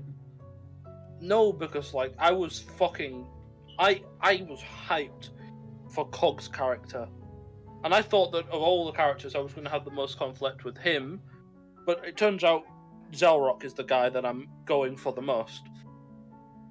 Yeah. It's like you always think that you're going to have some sort of reaction, and Well, then I'd probably it turns say out it's the exact opposite. I'd probably say the reason for that though is because he's the one who doesn't have any sort of connection to nature. Like my character, he's effectively a pirate. Like I respect nature because nature is the one thing that's the biggest risk for me on the seas. Do you know what I mean? It's nature that creates the waves and the storms and all that. So I respect nature. I mean, now your ship is made of people who tended to nature. We'll not talk about that. Yeah, and I forget that I scared the ship's pants. And it's still my bitch. Look, until you can scare the shite out the ship, we'll leave it at that. I don't want to. Yeah, I don't well, scare I the did. shite out of it because I choose not to. I'm pretty sure if I wanted to scare the shit out of the ship, I would do, because I could do. Because it's in the ocean. Oh's my god. Yeah, Dagon, don't want to talk about that guy. It's ridiculous. And but yeah, we like- thought Demogorgon was strong. No, not even remotely compared to Dagon. Dagon's I know, fucking but horrendous. We were talking about it, right? And then yesterday, Jess checked, and Dagon would absolutely clap, and it's not even a challenge. Yeah. Just gonna say, That's mad to think about. anybody in the stream that doesn't know anything about this, just go to YouTube. No, like, if anyone in the stream doesn't know anything about this, feel free to ask. Like, I'm happy but to I mean, answer like, questions. so they can actually see the journey. Oh, yeah, I mean, that's a good point. Like, if you wanted to actually Of course. catch up with our story so far, all of our episodes are on YouTube. I'm actually really annoyed you didn't edit out a specific part of episode 2. I didn't edit any of it. I literally just uploaded it. I know, but there's a problem with episode 2. Remember that one moment where I forgot about a Yeah, I know. It's fine. yeah, it's It's hope there. it's a bit It's worrisome. fine. It's fine. Don't worry about it. It's just not like the thought of that being on the internet. It's fine. I wouldn't worry about it. Oh, If you start getting like billions of views on this fucking video, I'm gonna lose my shit. just remembered what it's all about. I don't think we'll ever get billions of views at the end of the day. But Well, anyway, if you ever end up getting thousands, even then I'll shit my pants because I can't. No, no, that's it's fine. ridiculous. We'll just make sure when someone shows it at your wedding. But yeah, so if No, anyone no, Yes. no. if anyone does have any questions or wants to catch up with the story so far, you can ask the questions now or watch the actual episodes on YouTube. And for audio people. Actually, I have a question. Yes. Nature gods. Yep. Wait, have you Druids still not chosen a deity yet? No, I haven't. I sent Jess one, Sylvanas. I'm still trying to think because I'm a druid, and druids usually follow deities of nature, right? Because, Yeah. I mean, that they tend to nature, so it only makes sense that their god would be somebody of nature. Yeah. And I don't know anything about them. I know that there's like Sylvanas, and I saw this one called Chowdery or something. Shantae. Yeah, that one. Yeah. Yeah. So Sylvanas is a really good one, and it's like a brilliant one for like your typical nature obsessed druids. So my Um, nature obsessed who just revolves around nature. like his whole thing is like he's the oak father, or like his titles like oak father, the old oak, the old father tree, stuff like that. He is the god of wild nature. It's to him like trees that are grown in a city. Fuck that. No, trees that grow in a forest, wild, and all the life and natural cycle of life around it. That's what his thing is. Do you know what I mean? And like he has so many cool manifestations as well. Like Sylvanas, like the manifestations can be all sorts of crazy things to where, he could appear as a badger or a deer, but he could also just be an oak leaf blown out of nowhere that just passes by on the road, and you see that oak leaf go across the road and you just know that your god is with you at the moment.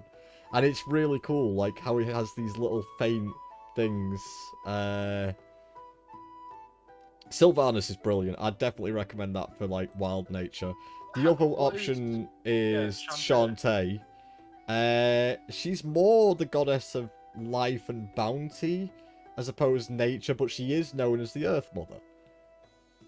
I think I should lean for something more forest oriented since I am Circle of the Forest. Yeah, I mean she's more like agriculture kind of nature. Yeah. So like usually like farmers and things like that would pray to the Earth Mother, Shantae, because they're like she's like they see her as like if we pray to her we'll get a good growth on our next farm and stuff like that. So Sylvanas is definitely more suited. You do also have Maliki, which is the goddess of autumn. I mean, you see a lot of rangers, dryads, druids, and things going for her.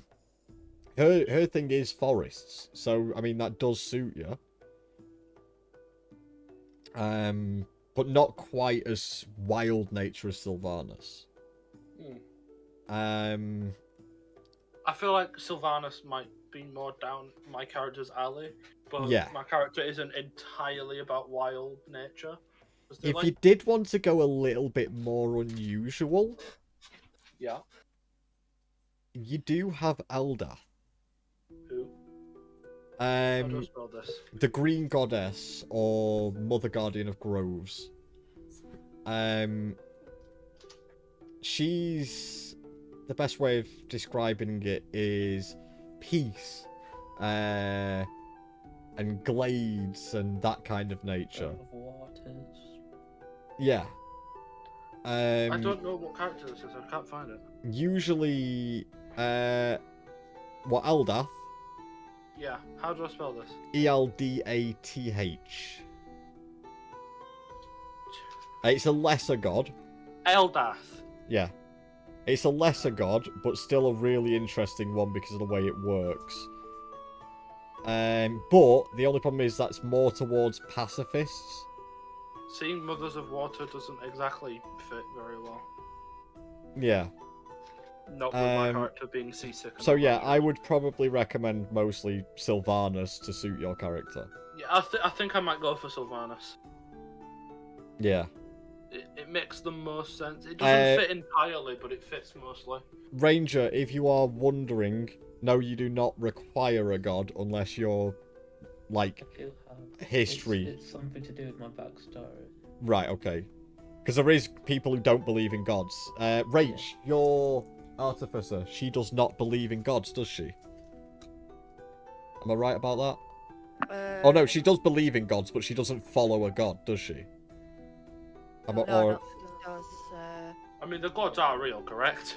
Yeah, I mean, everyone knows gods are real. There's no such thing as an atheist in D&D. Because how can you not believe in gods when gods are literally showing their faces and showing divine power and stuff? Like, it'd be like, if you were an atheist in D&D, people would be like, you fucking weird, mate. Have you not It's just the seen exact that? opposite. Like, look. So it's basically the exact opposite of real life. Yeah. So it's everyone in real life. Nowadays, everybody's turned to atheism because there's no signs of there really being a god. Exactly, but, like, you know, if suddenly God showed his face, everyone would all of a sudden go, no, okay, no, I'm religious now. Yeah. And it's the same with Well, D&D, because like... if God decided, you know what, I'm going to bless the world, and I'm going to be standing right in the middle of New York Square. Exactly, And like... it's like everyone will be like, oh my fucking Jesus, Mary, But holy... that's why you don't get atheism in D&D, because there is literally gods showing themselves all the fucking time. See, the thing is, nowadays, in real life, if God did come, I believe that people would be like, nah, that's fake, that's CGI, it's Photoshop. Probably, yeah, like, that's so fake. So It's so like- obviously fake. Look at that lightning. I mean, is he even trying? It doesn't even look real. That's not Jesus, it's just a guy in a bath towel. That's not Jesus, that's just the kid on my table at lunch. Like, that's, I mean, yeah, you're probably right. If that happened in real life, people would genuinely just think it's fake at this point. I know, but like, I mean, but then again, isn't God omnipresent? So he would just knock on your window and be like, hello, I'm real. But would he Don't care? be a twat. No, But- he wouldn't, because he's God. Yeah. But like, he could. That's the problem. That's Yeah. the point. He's omnipresent. He could do it to everyone at the exact Anyway, same time. going far too into real religious stuff rather than D&D religious stuff now. Sorry, I whenever I get on a topic, I You didn't. rant a lot. But yeah, so like, you know, it's just like a case that you can be someone who doesn't follow a god in D&D. Like, there is nothing wrong with that. Like, my character, in his backstory, he didn't believe in... Well, he didn't follow any gods until all of a sudden he kind of was tied to one. And all of a sudden now I kind of have to follow that god. Yeah. But that doesn't mean I won't maybe at some point betray the god. That God is essentially your daddy, and I doubt you to betray them because my Jesus is he strong. I mean... But if you want to betray him, then go ahead. Doom our entire party. Go ahead. Alright. Boss battles. Yeah, no, we'd die if we had a boss battle now, I swear. Against Dagon, yeah. I mean, Dagon... I mean, no. Dagon appearing to fight is basically an apocalypse event. Like, What's the this... strongest God? I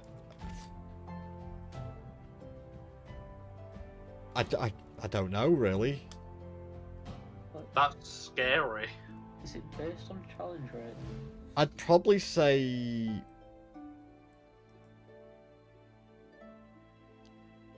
either Primus or Lolth would probably be the Primus. strongest gods. Primus, the One and the Prime, was the immortal ruler of the Mechanus and the Modrons. He was godlike in power while in his realm. Is Primus a god? Is the creator god of the Transformers? No, I think you might want to put 5th edition or D&D there. I did put D&D and Transformers. I thought, why's that popped up then? Don't know.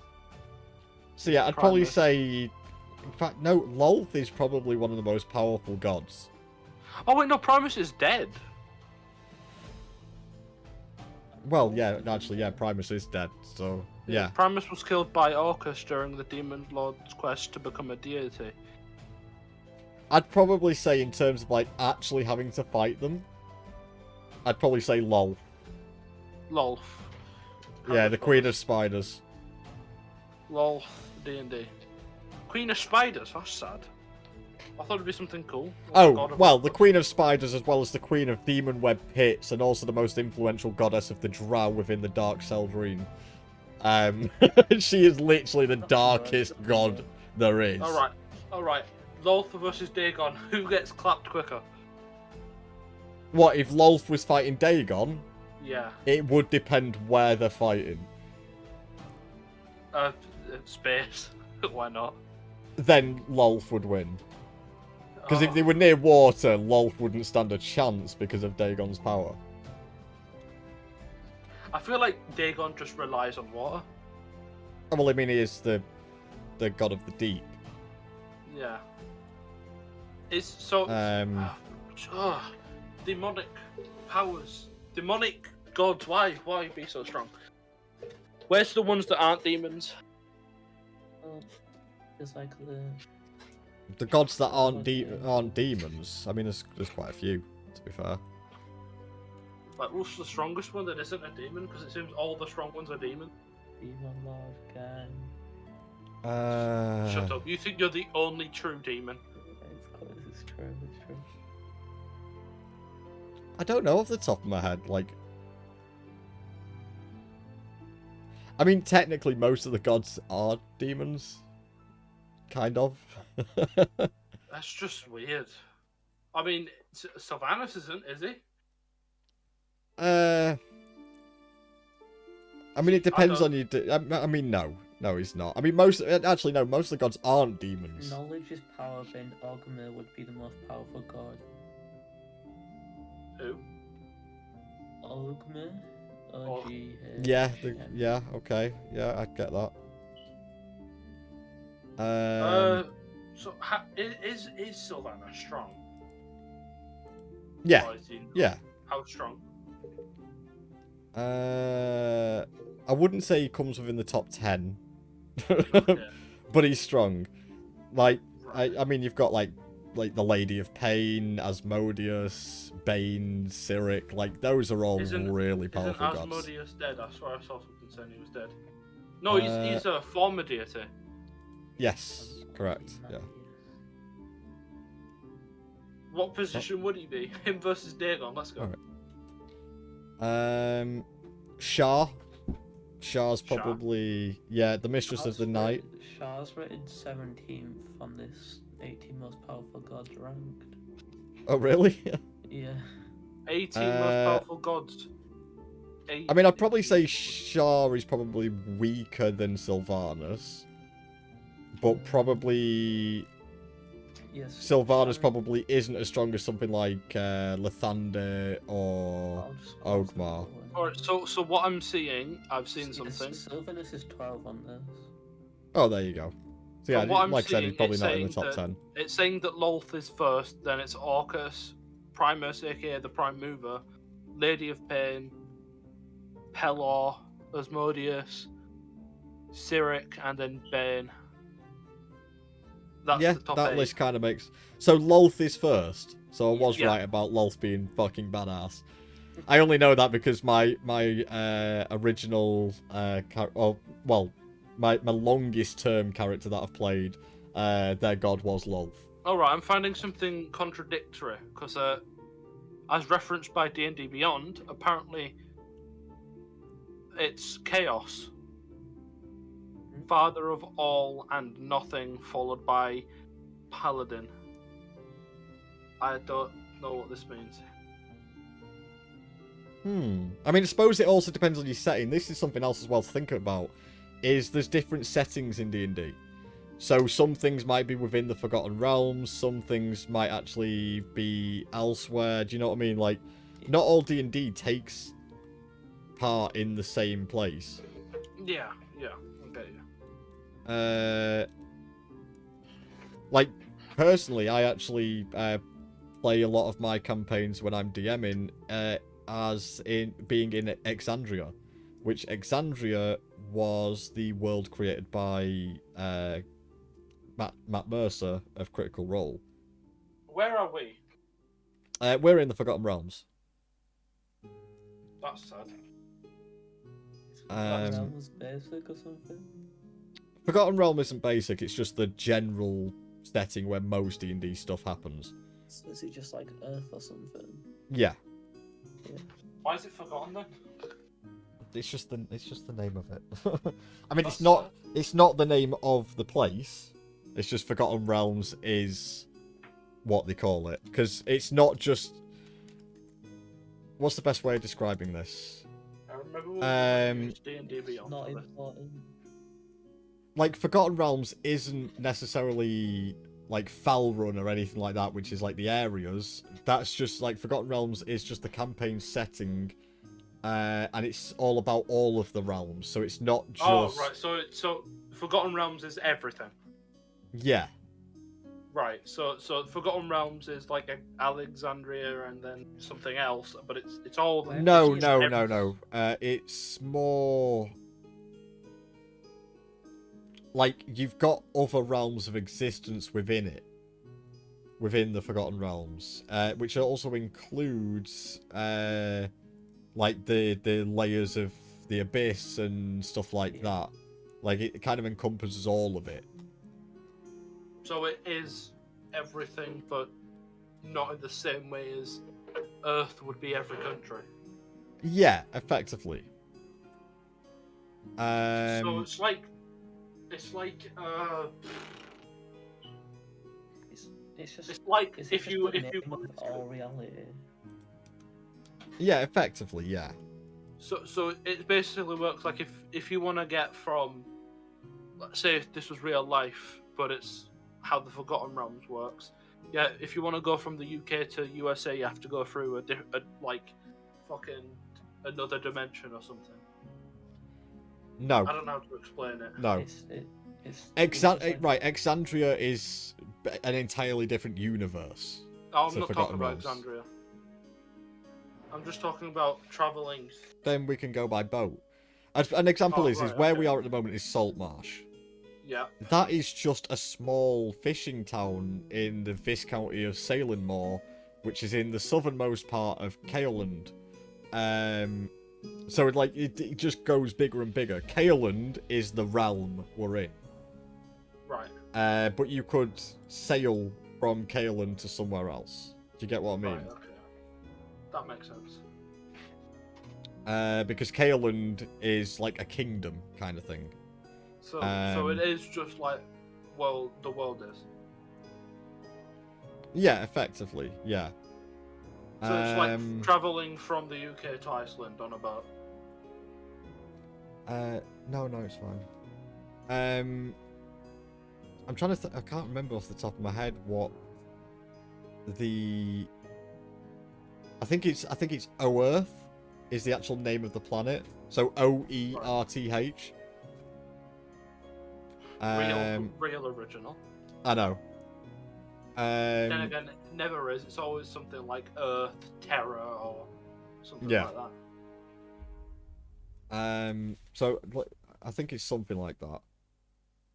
But then you've got different continents within that. So that's like in that you've got the different continents of like Earth. You've got different continents of Oerth.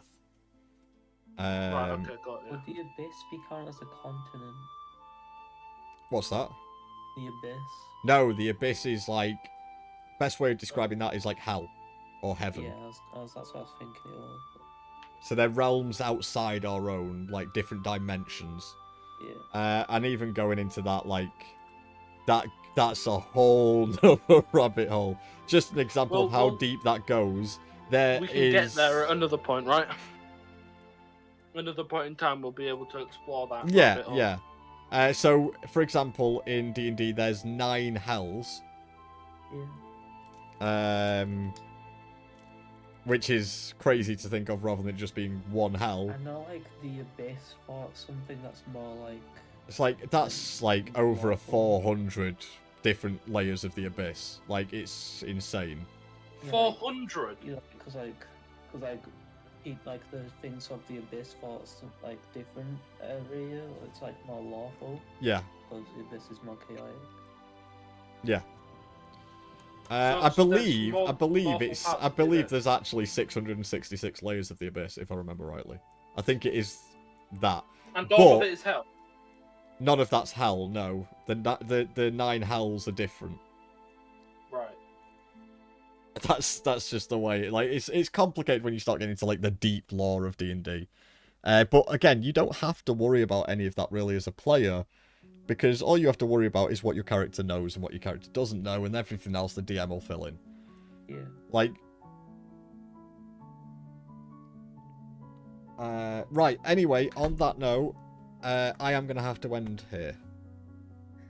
To those who are currently in the Discord, if you have any more questions, put them in the general. I'll answer them when I can. But yeah, thank you everyone who's been chilling and watching today.